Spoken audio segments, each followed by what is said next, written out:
लोग कंप्यूटर विज्ञान के 20 प्रश्न कुल देखेंगे, ठीक है ना। क्वेश्चन नंबर 91 कह रहा है कि निम्नलिखित में से कौन सा BIOS का सही पूर्ण रूप है। तो BIOS का जो सही पूर्ण रूप है वो आपका बेसिक इनपुट आउटपुट सिस्टम होता है। तो 91 का आंसर सी हो जाएगा। क्वेश्चन नंबर 92 देखते हैं।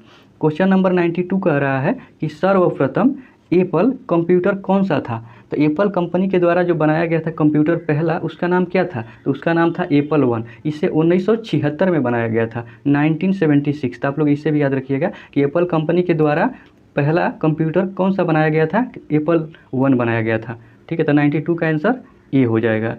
क्वेश्चन नंबर 93 कह रहा है कि निम्नलिखित में से कौन सा एक इनपुट यंत्र है। तो जॉय स्टिक, ठीक है, जॉय स्टिक जो है एक इनपुट यंत्र है। बाकी प्लॉटर हो गया, प्रिंटर हो गया, ये सब आउटपुट यंत्र है, यानी कि आउटपुट डिवाइस है। क्वेश्चन नंबर 94 कह रहा है कि निम्न में से कौन सा सबसे तेज है। तो इसमें से कह रहा है कि कौन सा सबसे तेज है। तो आपका कैशे मेमोरी है। कैशे मेमोरी सबसे तीव्र मेमोरी होता है जो कंप्यूटर की प्रोसेसिंग स्पीड को बढ़ा देता है। तो 94 का आंसर क्या हो जाएगा, सी हो जाएगा। रोम की बात करें तो इसका फुल फॉर्म होता है रीड ओनली मेमोरी होता है, ठीक ना। रोम एक नॉन वोलेटाइल मेमोरी होता है। नॉन वोलेटाइल का मतलब होता है आपका जब कंप्यूटर के बंद होने पर अपने डाटा को यह नहीं खोता है, ठीक है। बाकी आपका जो रैम है, रैम का होता है full form random access memory. ये एक वोलेटाइल मेमोरी होता है, यदि कंप्यूटर को बंद कर दिया जाता है तो अपने डाटा को खो देता है। तो क्वेश्चन नंबर 94 का आंसर क्या हो जाएगा, सी हो जाएगा।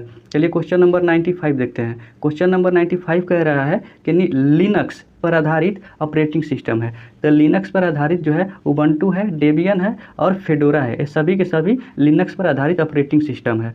क्वेश्चन नंबर 96 कह रहा है असेंबली भाषा है एक।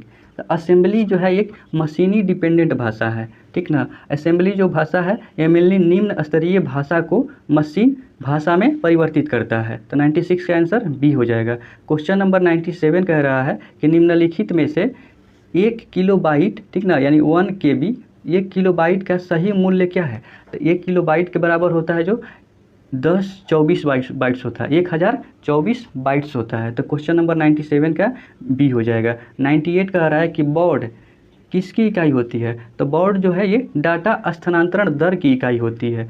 तो 98 का आंसर डी हो जाएगा। चलिए क्वेश्चन नंबर 99 देखते हैं। क्वेश्चन नंबर 99 कह रहा है कि भारत में इनमें से कौन एक इंटरनेट सेवा प्रदान नहीं करता है। तो देखिए BSNL इंटरनेट सेवा प्रदान करता है, रिलायंस भी करता है, एयरटेल भी करता है। बाकी यहाँ पे देखिए टाटा कंसल्टेंसी सर्विस यानी कि TCS जो है ये एक सॉफ्टवेयर कंपनी है। तो 99 का आंसर क्या हो जाएगा, बी हो जाएगा। चलिए क्वेश्चन नंबर 100 देखते हैं। क्वेश्चन नंबर 100 कह रहा है कि निम्न में से कौन सा कार्य इंटरनेट बैंकिंग के माध्यम से नहीं किया जा सकता है। तो देखिए इसमें ऋण के लिए आवेदन देना ये हम लोग कर सकते हैं। खाते से नगद निकालना जी बिल्कुल नहीं। देखिए इंटरनेट बैंकिंग से हम लोग नगद पैसा नहीं निकाल सकते हैं। इंटरनेट बैंकिंग के माध्यम से हम लोग पैसा को ट्रांसफ़र कर सकते हैं। पर हाँ, यदि हम लोग कल ATM के पास जाए तो ATM से हम लोग निकाल सकते हैं इंटरनेट बैंकिंग के माध्यम से। पर याद रहे ATM एक मशीन है, ठीक है ना। तो क्वेश्चन नंबर 100 का बी हो जाएगा। देखिए खाते का विवरण देख सकते हैं जी बिल्कुल हम लोग देख सकते हैं। हाल ही के कार्य का विवरण भी देख सकते हैं हम लोग।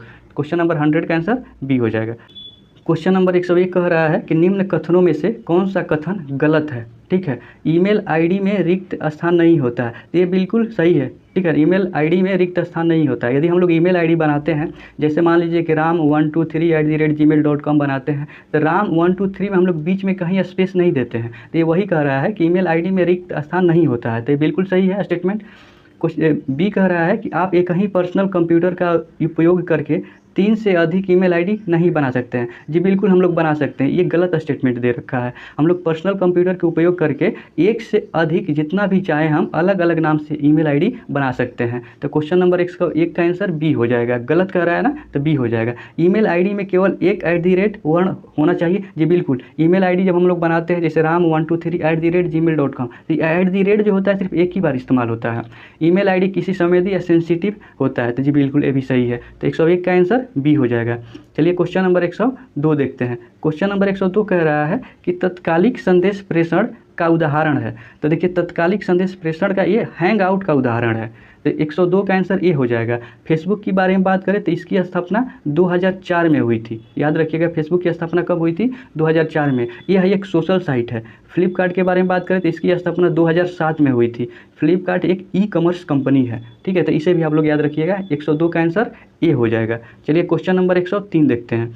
क्वेश्चन नंबर 103 कह रहा है कि माइक्रोसॉफ्ट विंडो में नोटपैड का उपयोग किस लिए किया जाता है? तो माइक्रोसॉफ्ट विंडोज़ में नोटपैड का हम लोग प्रयोग एक टेक्स्ट डॉक्यूमेंट बनाने के लिए किया जाता है। ठीक ना, जो माइक्रोसॉफ्ट विंडो में जो नोटपैड होता है उसका उपयोग टेक्स्ट डॉक्यूमेंट बनाने के लिए किया जाता है। तो 103 का आंसर डी हो जाएगा। चलिए क्वेश्चन नंबर 104 देखते हैं। क्वेश्चन नंबर 104 कह रहा है कि वर्ड में डिफ़ॉल्ट जूम का स्तर कितने पर सेट रहता है? तो वर्ड में जो डिफ़ॉल्ट जूम का जो स्तर होता है वो 100% पर सेट रहता है। 104 का आंसर सी हो जाएगा। क्वेश्चन नंबर 105 कह रहा है कि सीसी क्या है? पहले देखिए सीसी का मतलब होता है कार्बन कॉपी होता है। तो सीसी का मतलब होता है कि यह एक से अधिक व्यक्तियों को ईमेल की कॉपी भेज सकता है। ठीक है ना, तब 105 का आंसर क्या हो जाएगा? डी हो जाएगा। क्वेश्चन नंबर 106 देखते हैं। क्वेश्चन नंबर 106 कह रहा है ईमेल सेवा का संबंध में पीओपी का अर्थ क्या होता है? तो ईमेल सेवा के संबंध में पीओपी का जो अर्थ होता है पोस्ट ऑफिस प्रोटोकॉल होता है। तो यानी क्या होता है? Post office protocol. आंसर क्या हो जाएगा? सी हो जाएगा। क्वेश्चन नंबर 107 कह रहा है कि एमएस वर्ड में Ctrl+K का प्रयोग किया जाता है। यानी कि एमएस वर्ड में Ctrl+K का प्रयोग किस लिए किया जाता है? तो हाइपरलिंक इंसर्ट करने के लिए। आंसर क्या हो जाएगा?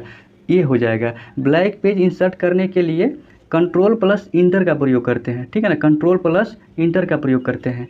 पेज नंबर इंसर्ट करने के लिए आपको Shift+Alt+P का प्रयोग करते हैं। तो इसे भी याद रखिएगा कि पेज नंबर इंसर्ट करने के लिए एमएस वर्ड में Shift+A+P का प्रयोग करते हैं। तो क्वेश्चन नंबर 107 का आंसर क्या हो जाएगा? ए हो जाएगा। क्वेश्चन नंबर 108 देखते हैं। क्वेश्चन नंबर 108 कह रहा है कि बैकअप क्या है? तो बैकअप एक डाटा बचाने के लिए इसे मूल स्रोत से कॉपी करके दूसरे जगह रखना होता है। इसी को हम लोग बैकअप कहते हैं। 108 का आंसर क्या हो जाएगा? बी हो जाएगा। क्वेश्चन नंबर 109 कह रहा है एफटीपी। ठीक है ना, एफटीपी का फुल फॉर्म क्या है? एफटीपी का फुल फॉर्म होता है फाइल ट्रांसफ़र प्रोटोकॉल। 109 का आंसर डी हो जाएगा। क्वेश्चन नंबर 101 कह रहा है डैश एक सामान्य हार्डवेयर पोर्ट नहीं है। इसमें कौन सा है जो हार्डवेयर पोर्ट नहीं है? देखिए डिस्प्ले पोर्ट, ईथरनेट और HDMI पोर्ट, ये सब हार्डवेयर पोर्ट है। बाकी जो आप TCP दे रखा है, TCP का मतलब होता है ट्रांसमिशन कंट्रोल प्रोटोकॉल। यह एक संचार प्रोटोकॉल है। ठीक है, ये क्या करता है कि नेटवर्क के माध्यम से कंप्यूटर उपकरणों के बीच संदेश को आदान प्रदान की सुविधा प्रदान करता है। तो 110 का आंसर क्या हो जाएगा? कह रहा है कौन सा नहीं है? तो डी हो जाएगा।